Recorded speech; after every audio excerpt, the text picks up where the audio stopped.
From MTN News, this is Montana This Morning. Hey there, good Tuesday morning. Welcome to Montana This Morning at 6 o'clock on Victoria Hill. Thank you so much for starting your day with us, and good morning to our friend Miller here with all those weather details. And we'll want to pay attention today because what we have now is not what we will have later. That's exactly right. You're walking out maybe in a coat this morning, but you'll need the winter coat later today, and you're going to want to bundle up heading home today because those temperatures will fall.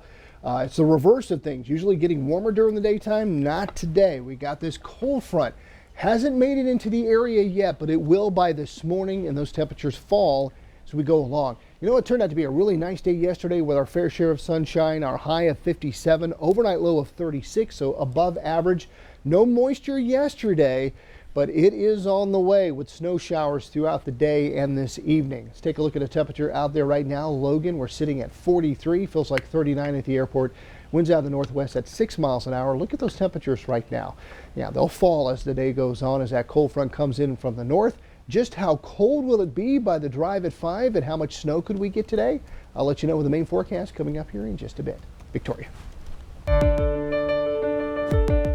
Our top story this morning, we are learning more about a weekend shooting that left a Billings teenager dead. Q2's Casey Conlon spoke with the boy's best friend and has the latest on the case.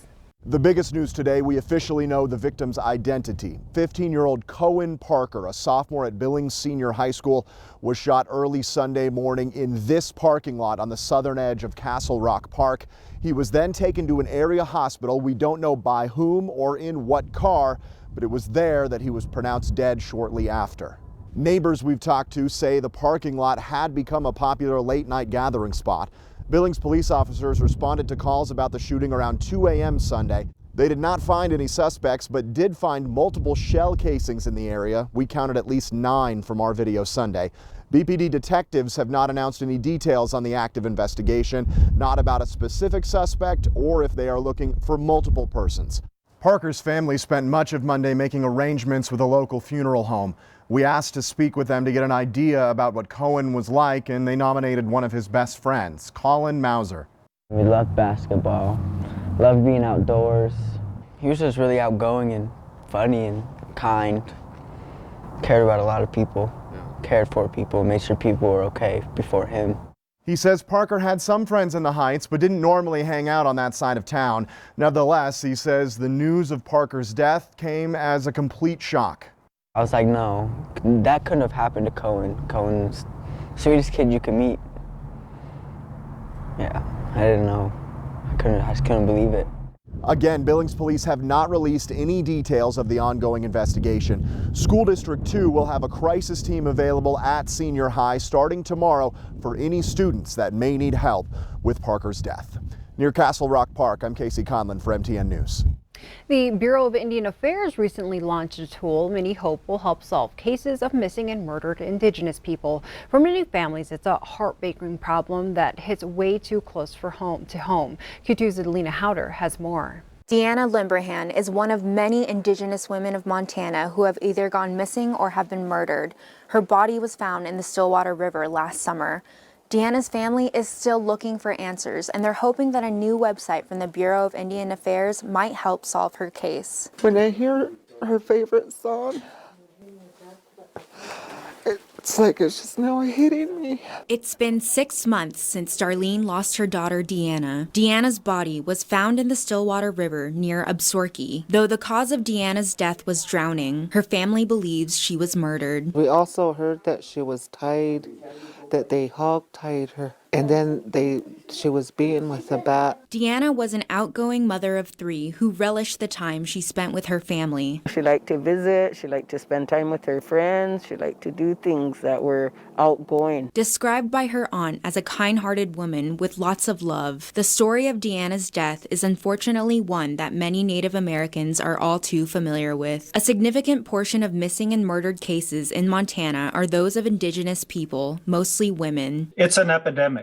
And it's been going on for decades. The Bureau of Indian Affairs has launched a new website to raise awareness about this epidemic. The website works as a hotline where people can submit tips on cases of missing and murdered Indigenous people. Part of the problem is that we don't always have the best data on the full size and scope of this problem. Brian Newland hopes that this website will connect the public with the BIA and other law enforcement agencies like the FBI and the Department of Justice. By linking this up, this will allow us to share information more easily and help us solve these cases and bring closure to families who need it. Deanna's family says that this is a step in the right direction, but they're still frustrated with the response from law enforcement. Law enforcement responding to it is very weak. I do believe that she's been pushed to the side. The family believes much more needs to be done. I hope they find out who these people were that did this to her. And I believe there has to be justice served for her. In Lame Deer, Alina Howder, MTN News.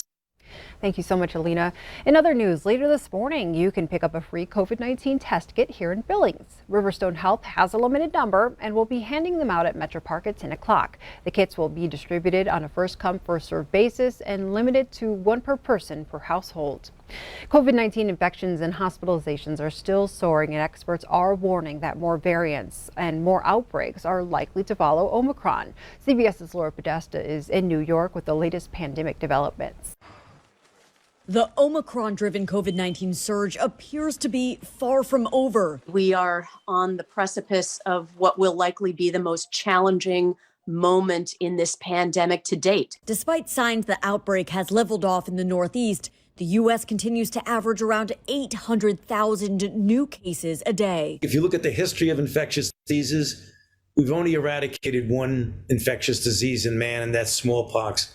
That's not going to happen with this virus. The White House's chief medical advisor, Dr. Anthony Fauci, says the pandemic's trajectory is unclear, even though so many people have been vaccinated or previously infected. The new variants can be eluding the immune response, and we're seeing that with Omicron. Tomorrow, covidtests.gov launches. It's a White House website where Americans can order free tests. Tests allow us to make decisions about whether we're contagious and so a threat to others, whether we can safely return in person to school or to work. At-home COVID tests are still scarce in many areas, and long lines remain a common sight at some test locations. Not super fun. I've been in this line almost 2 hours now. The virus continues to upend normal life around the world. Foreign spectators had already been prohibited from next month's Olympic Games in China. Yesterday, Beijing announced that Chinese citizens would not be allowed to buy tickets either. Laura Podesta, CBS News. The Chinese government says the Olympics will begin as scheduled on February 4th. Domestic violence numbers from across the state are getting the attention of our state's lawmakers. In 2020, Yellowstone County had the most assault offenses in the state with more than 1,400. Cascade County had the second most with over 620 cases. But there is a new law on the books to help combat domestic violence and assault. House Bill 449 requires electric monitoring as a condition of release for certain crimes, including strangulation. The monitoring absolutely helps to try to ensure some safety for those victims that are going through this, especially the ones that may not be ready to take the steps of obtaining an order of protection for themselves for safety reasons. That's helped because it's informed and educated also the community. Domestic violence numbers have been on the rise across the country recently. While that's a concerning trend, some believe it may also signal more victims are willing to step forward as more is done to break down stigmas surrounding victims of abuse. In other news, this is a big week for Montana high school athletes and fans. The annual MHSA meeting in Butte is wrapping up and changes are on the way. MTN's Luke Shelton has more on the future of baseball and shot clocks. The decision on whether or not to implement high school shot clocks came down to a simple majority vote. The answer, a resounding yes. Well, I think it was a long time coming. We've been pushing it for a long time. There's been a lot of coaches pushing for it. It was a unanimous vote in AA that they wanted a shot clock. Montana high schools are now in line to adopt shot clocks. The proposal calls for them to be in use across the state by next season. While most in attendance at Monday's meetings were thrilled with the vote, there was some anxiety, mainly over the cost. Well, I think it was a matter of time. The concern for most schools, I think, is the expense. And the sooner we get involved in it and get it going, the easier it'll be a better transition. The cost of purchasing and installing shot clocks is estimated to be between $5,000 and $10,000 per school. That's a lot of money, especially for the smaller schools. But the general consensus was that it would be a worthwhile investment. Definitely changed the game, but you also got to consider the financial aspects. It's a significant contribution of our community that we got to make in putting those shot clocks in. But like everything, we always learn to adapt and adjust, and it's always for the better of all the activities that we provide. The MHSA also voted to sanction high school baseball, something that it hasn't done since the 1970s. Some schools are eager to embrace the sport, while some are worried about participation numbers and stretching budgets even thinner. It'll be interesting to see. Springtime's not real conducive to it, but it'll be exciting. I think a lot of kids will be excited about the chance to play baseball in spring. And it's another monetary impact on our school district. When we're short of staff, it's hard to justify adding something else that costs a lot of money when we're short on staff, but we'll see. It'll be interesting. In Butte, Luke Shelton, MTN Sports. Thank you very much, Luke. And now to the latest details on a national story we've been following. The victims of the Texas synagogue hostage situation are speaking out. Laura Podesta reports on how they fought back and how the community is supporting them. A special service was held in North Texas last night for the Jewish community affected by this weekend's hostage situation near Dallas. Rabbi Charlie Citron Walker led the worship. I want to thank everyone in law enforcement and so many first responders who are there for us in our time of need. He was one of 4 people held for hours in Congregation Beth Israel. Jeffrey Cohen, another hostage, also attended the service. We tactfully and tactically prepared our exit. Cohen told CBS affiliate KTVT how he pushed back against the attackers' demands. He said he was going to shoot each of us, put a bullet in each of us. And that was the first time that he said that. And then just a few moments later, he said, I'm going to make you get down on your knees, get down on your knees. At that point, I reached in my chair and I got up like this. And I know I stared right at him. Roughly 11 hours into the ordeal, Cohen and 2 others, including the rabbi, were able to run away and escape. He put his gun down to pour some soda. And that's the point that Rabbi Charlie threw the chair and yelled, run. A 4th hostage had been released earlier in the day. The perpetrator was 44-year-old Malik Faisal Akram, a British citizen. He was killed during the rescue, which was spearheaded by the elite FBI rescue hostage team flown in from Quantico, Virginia. Laura Podesta, CBS News. Law enforcement told reporters the hostage taker claimed he was the brother of a Pakistani woman convicted in 2010 of trying to kill U.S. Army soldiers and demanded her release from prison. It turns out he was not related to her.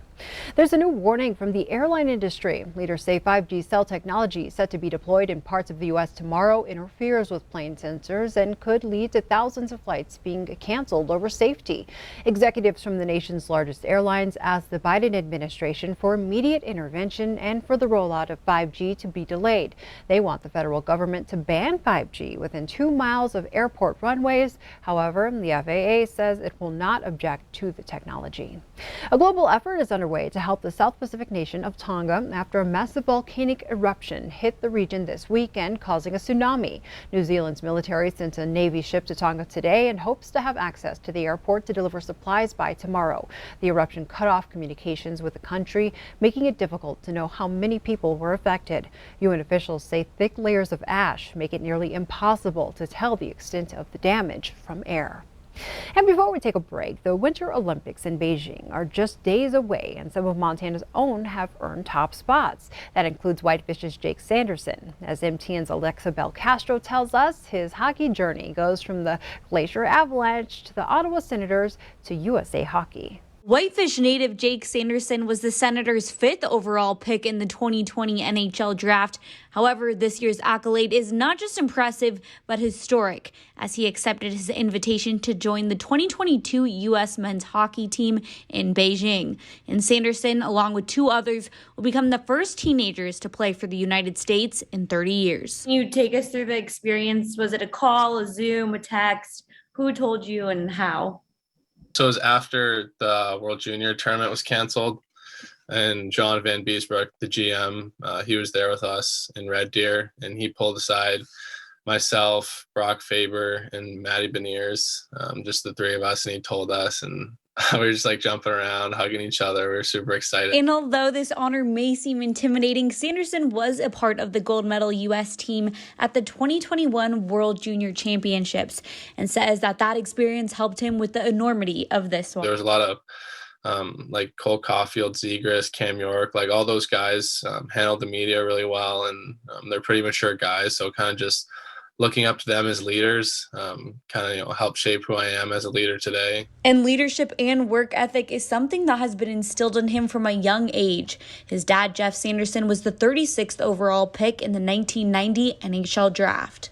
My mom doesn't play any sports, obviously, but she was a track and field athlete in high school. And then my dad obviously played hockey for a really long time. So I think just looking up to them and how they raised me and my brothers, always positive throughout the day. And from vision to reality, it's still hard for him to believe this has become his life. I still couldn't believe it. I'm just in shock. Just the people that invested time in me to help my dreams come true. I think the least that I can do is just, give my hardest every single day and help put Whitefish on the map.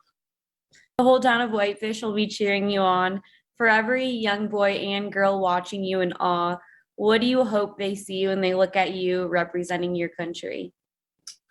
I think just believe. Obviously, I came from a really small town and I moved a lot when I was younger, but I think if you just believe and you put in that work, anything can happen. Reporting in Whitefish, Alexa Belcastro, MTN Sports.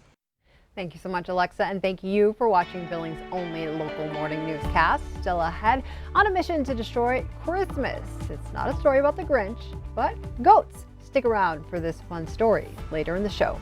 The time is now 6:16. It is 43 degrees in downtown Billings, but what you're looking at right now is downtown Denver.